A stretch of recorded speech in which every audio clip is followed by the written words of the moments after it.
આ પર્સપેક્ટિવથી લોકો વિચારતા નથી. બ્રાન્ડ તો ક્રિએટ થઈ, ક્વોલિટી આપીએ છીએ, અમે બહુ જ સારી સર્વિસ આપીએ છીએ, પણ એક વતન પરસ્તી અમને બહુ કામ આવે. આજે કચ્છના જે તે સમયે, હવે તો એક્સપ્લોર બધી જગ્યાએ શું કહેવાય એક્સપાન્ડ થઈ ગયું છે, પણ જે તે સમયે કચ્છના અડધા લોકો ક્યાં વસતા? મુંબઈ ધંધા માટે જાય. મુંબઈના લોકો કચ્છ બહુ આવતા અને મુંબઈના લોકોની ફેવરિટ બ્રાન્ડ હતી અને છે ખાવડા. તો યાર આ લોકોએ અમને બહુ સપોર્ટ કર્યો. અમે શીખ્યા એ લોકો પાસેથી.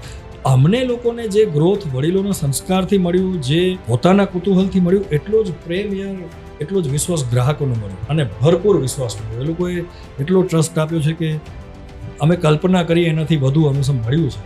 એમાં બહુ જ મોટો રોલ આ મુંબઈવાસીઓ, એવા કચ્છીઓ કે જે બહાર વસે છે, એ લોકો જનૂનપૂર્વક કે તમે કચ્છની મીઠાઈ નથી ખાધી તો તમે કંઈ ખાધું જ નથી. હવે એ બ્રાન્ડને અવેર અમે નહોતા કરતા, એટલો એ લોકોએ કરાવે. આજે તમે મને કહો છો ખાવડા, તો મને હજી આઈ એમ શ્યોર કે આઈ એમ સમથિંગ. અમે લોકો ક્યાંક છીએ, પણ તમે અમને અવેર કરાવો છો કે યાર ઇટ્સ અ બિગ બ્રાન્ડ, તમારું નામ છે.